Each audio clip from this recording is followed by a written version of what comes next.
जीने की चाहत लाइफ की सबसे गहरी चाहत होती है। लेकिन जब कोई इंसान खुद ही अपनी लाइफ को मिटाने की बात सोचता है, तो इसका मतलब है कि उसके भीतर गहरे में ज़रूर कोई बहुत बड़ी प्रॉब्लम चल रही है। आखिर जीने के लिए ही तो दुनिया की सारी जद्दोजहद है। फिर मौत को गले लगाने का यह चलन क्यों इतनी तेजी से दुनिया में बढ़ता जा रहा है? आज हर साल दुनिया में 8 लाख लोग सुइसाइड कर रहे हैं, और यह संख्या युद्ध और हत्या में मारे जाने वालों की संख्या से भी बढ़कर है। अगर किसी को भयानक लाइलाज रोग है, शरीर गहरी पीड़ा में है और ऐसे में वो खुद को मिटा डाले, तो बात समझ आती है। लेकिन करियर की वजह से, फाइनेंशियल लॉस या रिलेशनशिप की वजह से अगर कोई इस तरह के कदम उठाए तो बात समझ नहीं आती, क्योंकि ये ऐसे प्रॉब्लम्स नहीं है जिनकी वजह से लाइफ को मिटा दिया जाए। आज हर इंसान 100 साल की लाइफ को 10 साल में जीना चाहता है, और इस कारण लाइफ से उसकी एक्सपेक्टेशंस, उसकी उम्मीदें काफ़ी बढ़ गई हैं। और जब ये उम्मीदें टूटती हैं तो इंसान एक गहरी निराशा में डूबता चला जाता है। इस निराशा को हम डिप्रेशन कहते हैं। डिप्रेशन में ब्रेन के अंदर बहुत सारे केमिकल चेंजेस होते हैं, जिस कारण व्यक्ति अपना उत्साह और विल पावर खो देता है। आज पूरी दुनिया में 40 करोड़ लोग डिप्रेशन के शिकार हैं, और यह संख्या पिछले 15 सालों में 20% बढ़ गई है। और फिर सुइसाइड करने वालों में 60% मानसिक मरीज ही होते हैं। यानी जिस रफ्तार से मेंटल इलनेसेस की संख्या बढ़ रही है, आने वाले 15-20 सालों में नॉर्मल लोग शायद खोजने से ही मिले। अक्सर सुइसाइड के केसेस में हम मरने वाले को कायर, बुज़दिल या लूजर कह देते हैं, लेकिन प्रॉब्लम की असली वजह को समझने की कोशिश नहीं करते। असली वजह है हमारी सामाजिक व्यवस्था, एक ऐसी लाइफस्टाइल जो लोगों को मानसिक रोगों की ओर धकेलती है। लेकिन हम ऐसा नहीं मानते। हमें लगता है कि समाज तो ठीक है, बस कुछ थोड़े से लोग हैं जो एडजस्ट नहीं कर पाते। वे टूट जाते हैं, वे हार जाते हैं। लेकिन गौर करने वाली बात यह है कि इस तरह से टूटने वालों की संख्या दिन ब दिन बढ़ती ही जा रही है।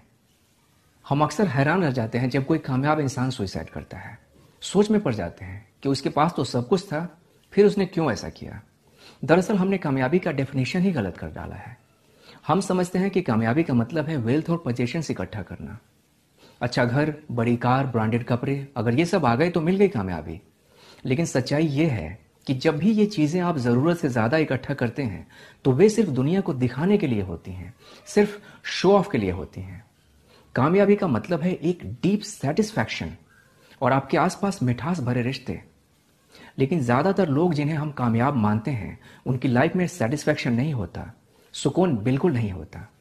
फॉर एग्जाम्पल बॉलीवुड, जिसका पूरा कारोबार ही झूठ और दिखावे पर आधारित है।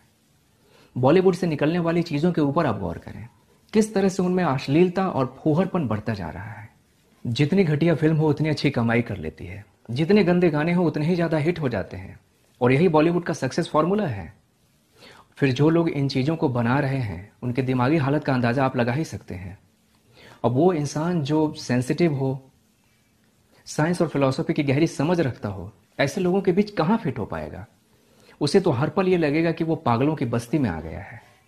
बॉलीवुड के इसी खोखलेपन को देखते हुए कुछ बेहद कामयाब कलाकारों ने, जब वो अपने करियर की पीक पर थे, इस इंडस्ट्री को छोड़ दिया था और अध्यात्म की तरफ मुड़ गए थे।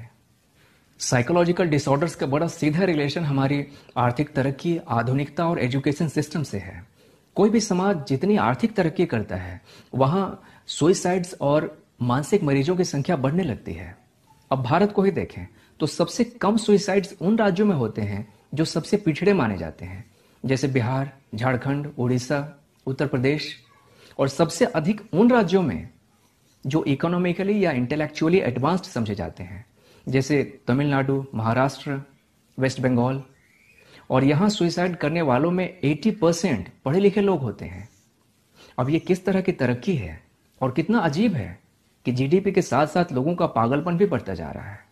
Anxiety, depression, compulsive obsession, bipolar disorder, ये वो बीमारियां हैं जिनका नाम हमारी पिछले जनरेशन ने सुना भी नहीं होगा। लेकिन आज ये बीमारियां हमारे छोटे छोटे बच्चों को हो रही हैं। 8-10 साल के बच्चे डिप्रेशन में जा रहे हैं। टीनेज सुसाइड यानी किशोरों की आत्महत्या के मामले में भारत नंबर 1 हो गया है। ये सारी बीमारियां आधुनिकता ने हमें दी हैं। ये हमारे मॉडर्न होने की कीमत है। दरअसल आधुनिकता का मतलब हम समझते हैं अपनी परंपराओं का विरोध करना, उन्हें पूरी तरह नकार देना। कोई भी समाज अगर अपने ट्रेडिशंस को फॉलो करता है तो हम उसे पिछड़ा हुआ समझते हैं। और अपनी कुछ मूल्यवान परंपराओं को छोड़ देने का ही नतीजा है कि कोई भी समाज जितना आधुनिक हुआ है उतना ही ज़्यादा मनोरोगी हो गया है। जैसे भारत में हर 5 में से एक व्यक्ति किसी न किसी मेंटल इलनेस का शिकार है, और इनमें सबसे बड़ी संख्या है नौजवानों की, यूथ की, क्योंकि मॉडर्निटी के नाम पर यूथ ही अपनी परंपराओं का सबसे अधिक विरोध करता है। और अध्यात्म का विरोध तो जैसे फैशन बन गया है, लेकिन यह बेहद अनफॉर्चुनेट है, दुर्भाग्यपूर्ण है, क्योंकि पूरी पृथ्वी पर एक ही तो परंपरा है जो हर समय में इंसान को संतुलित और सही राह पर रखती आई है। आखिर हमारी धरती से जो सर्वाधिक शांत और आनंदित लोग गुजरे हैं वो सब के सब आध्यात्मिक ही तो थे। बुद्ध, नानक, कबीर, मीराबाई, विवेकानंद, सब के सब। हमारा एजुकेशन सिस्टम बच्चों के अंदर 2 ऐसी चीजें भर रहा है जिसकी वजह से वो कभी भी शांत और चैन से नहीं रह पाएंगे। ये 2 चीजें हैं, एम्बिशन और कंपटीशन। एम्बिशन कहता है कि तुम जैसे हो वैसे ठीक नहीं हो, तुम्हें कामयाब होने के लिए किसी और की तरह बनना है, भले ही उसका नेचुरल टैलेंट आर्टिस्ट या प्लेयर बनने का हो, लेकिन हम उसे डॉक्टर, इंजीनियर या कुछ और बनने के लिए पुश करते रहते हैं। ये गुब्बारे को फुलाकर पैराशूट बनाने जैसा है। बच्चा इस कोशिश में फ्रस्ट्रेट होता है और यही फ्रस्ट्रेशन धीरे धीरे बढ़कर मेंटल इलनेस में बदल जाती है। कंपटीशन के जरिए हम उसे ये सिखाते हैं कि दूसरों को पीछे छोड़कर आगे निकलना है, हमेशा नंबर 1 आना है, और इस कॉम्पिटिटिव माइंडसेट की वजह से बच्चा हमेशा स्ट्रेस में जीता है, क्योंकि वो चाहे जिस फील्ड में भी रहे वहां हमेशा कोई ना कोई उससे आगे रहता ही है। 2018 में इंडिया में 10,000 से ज्यादा स्टूडेंट्स ने सुसाइड किया। इसमें आईआईटी, आईआईएम और देश के जाने माने मेडिकल संस्थानों में पढ़ने वाले बच्चे भी शामिल हैं। 4 से 16 साल की उम्र के 12% स्टूडेंट्स किसी न किसी मेंटल इलनेस के शिकार हैं। जरूर एक समाज के रूप में हम उनके ऊपर कुछ ऐसा बोझ डाल रहे हैं जिन्हें वे उठा नहीं पा रहे हैं। WHO के अकॉर्डिंग भारत डिप्रेशन के मामले में नंबर 1 हो गया है। 8.5 करोड़ लोग यहाँ डिप्रेस्ड हैं और ये संख्या साउथ अफ्रीका की आबादी से भी ज्यादा है। अब एक तरफ तो हम दुनिया को योग और मेडिटेशन सिखा रहे हैं और दूसरी तरफ उसी दुनिया के सामने बिल्कुल ऑपोजिट एग्जाम्पल पेश कर रहे हैं। हमारे यहाँ जितने सुसाइड्स होते हैं उनमें सबसे ज्यादा केसेस रिलेशनशिप या रिश्तों से जुड़े होते हैं। Breakups, divorces, cheatings, unwanted pregnancies, इसी तरह के मामले। अगर आप गौर से अपने आसपास देखें तो 95% रिश्ते बुरी हालत में हैं, लेकिन लोग उन रिश्तों की कड़वी सच्चाई को जाहिर नहीं होने देते। इसलिए बेहद जरूरी है कि हम लोगों की बातें सुने, पूरी सिंपैथी के साथ, बिना क्रिटिसाइज किए हुए सुने, क्योंकि लोगों का इमोशनल कांटेक्ट कम हो गया है, भावनात्मक दूरियां आ गई हैं। इसलिए किसी के पास किसी को सुनने के लिए ना तो टाइम है और ना ही इंटरेस्ट है, लेकिन यह बेहद जरूरी है क्योंकि यह किसी की लाइफ और डेथ का मामला हो सकता है, किसी की जिंदगी और मौत का मसला हो सकता है। जब भी कोई दुखी इंसान किसी के सामने बोलता है तो उसके भीतर का गुस्सा, फ्रस्ट्रेशन और जो कुछ भी नेगेटिव भरा हुआ है वो सब बाहर निकल आता है, रिलीज हो जाता है। साइकोलॉजी इसे कैथार्सिस कहती है, यानी बोलने वाले के मन की सफाई हो जाती है। बुद्ध कहते थे कि जीवन में दुख है तो दुख का कारण है, कारण को मिटाकर दुखों से मुक्ति पाई जा सकती है, और वो कारण हमारे भीतर है। हमारे दुख का कारण कोई व्यक्ति या कोई परिस्थिति नहीं है, बल्कि हमारे अपने बिलीव्स हैं, हमारी मान्यताएं हैं। हम ये मानकर बैठे हैं कि हमारा सुख शेयर मार्केट में, करियर में, रिलेशनशिप्स में या फिर कहीं टॉप पर पहुंच जाने में है। नहीं, ऐसा बिल्कुल भी नहीं है। हमारा हर सुख हमारे भीतर है।